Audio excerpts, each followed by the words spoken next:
Central నియోజకవర్గానికి సంబంధించి బోండా ఉమ గారి తరపున బోండా ఉమ గారి యూత్ శివారెడ్డి మనతో పాటు ఉన్నారు. సో ఆయన ఇక్కడే మొత్తం ఇక్కడ ఉన్నటువంటి ఈయన పర్యవేక్షణలో జరుగుతుంటాయి అనమాట. ఈరోజు ర్యాలీ కూడా జరగబోతున్నారు. సో ఏం మాట్లాడతాడు? నమస్తే. ఈరోజు మనం ప్రత్యేకంగా మాట్లాడాల్సింది ఏమీ లేదు, ఎందుకంటే ప్రజలందరూ చూస్తూ ఉన్నారు. ఈ రాష్ట్రంలో జరిగే అరాచకాలు కానీ, ఈ వైసీపీ ప్రభుత్వం చేస్తున్న అమానుషాలు కానీ, లేకపోతే ప్రభుత్వం వాళ్ళ నష్టపోయిన జనాలు కానీ, లేకపోతే ఈ జీతాలు లేక ఇబ్బంది పడుతున్న విద్యార్థులు కానీ, ఉద్యోగదారులు కానీ, సగటు జనాలు కానీ, వీళ్ళందరూ మాట్లాడుతుంది ఇదే. ఏంటంటే రేపు రాబోయేది తెలుగుదేశం ప్రభుత్వమే. దాంట్లో అందరికంటే మిన్నంగా, అందరికంటే గొప్పగా గొంతెత్తి మాట్లాడేది మా బోండా ఉమా అన్న. ఆయన ఎటువైపు నడిస్తే అటువైపే మా అడుగుజాడలు ఉంటాయి. ఎందుకంటే మా అందరికి బలమైన నమ్మకం ఆయన మా భవిష్యత్తు కోసం ఏదైనా ఆలోచించి చెప్తారని.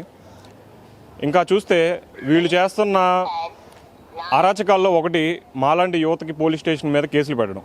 మా ఫ్రెండు, మా ప్రియతమైన వర్మ అనే వ్యక్తి కూడా సూసైడ్ చేసుకొని చనిపోవడం జరిగింది ఈ ప్రభుత్వం చేసే అరాచకాల వల్లే.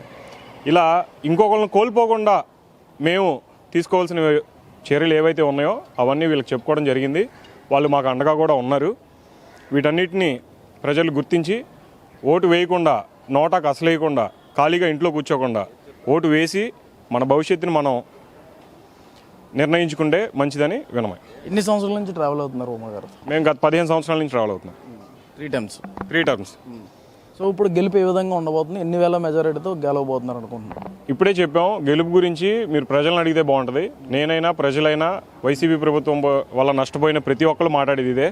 బోండా ఉమ అన్నదే 3 సార్లుగా విజయం అయిందే. పోయినసారి ఏంటంటే మిస్కాలిక్యులేషన్స్ చేసి కావాలని ఇగో ఈ జగన్ వల్ల చేసే ఈ సెటిల్మెంట్లు ఏవైతే ఉన్నాయో పెద్ద తరహాలో కూడా చేసి ఆయన టికెట్ గురించి మాట్లాడి ఇబ్బంది పెట్టారు. పోయినసారి ఆయన అవ్వకుండా చేశారు 15 ఓట్ల వల్ల. 15 ఓట్ల వల్ల ఆయన అవుతాడా లేదా అనేది ఈరోజు మీరు వచ్చి చూస్తే ప్రతి ఒక్కళ్ళు హారతలు పడుతున్నారు. ప్రతి రోడ్లో కాదు, ప్రతి ఇంటికి ఒకళ్ళు పడుతున్నారు. దాని అర్థం లోపల గుండెల్లోంచి వాళ్ళకి అభిమానం ఉంది బోండా ఉమన్న మీద.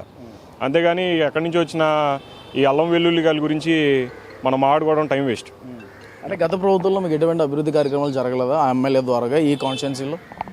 ఈ కాన్స్టిట్యున్సీలో ఉమాగారి తరపున చూసుకుంటే మధురానగర్ దగ్గర బ్రిడ్జ్ కానివ్వండి, లేకపోతే ఇన్ ప్రోగ్రెస్లో ఉన్న వేరే కార్యక్రమాలు కానివ్వండి, ఆయన ఓపెన్ చేసిన కళ్యాణ మండపాలు కానివ్వండి, లేకపోతే డంపింగ్ యార్డ్ కానివ్వండి, ఇలా మీరు చూస్తే ఇంకా బోల్డ్ ఉన్నాయి. ఆయన సొంత డబ్బులతో పెన్షన్లు ఇవ్వడం కానివ్వండి, ముస్లిమ్స్కి ఆయన ఉండే అండదండలు కానివ్వండి, బోల్డ్ ఉన్నాయి.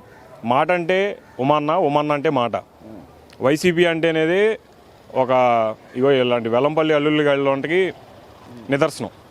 అంటే మీరు ఎటువంటి సపోర్ట్ ఇవ్వబోతున్నారు ఆయనకి? మేము చేసేది ఏం లేదండి. మా యువత పరంగా మాకు న్యాయం కోరాలని మేము కోరుకుంటున్నాం.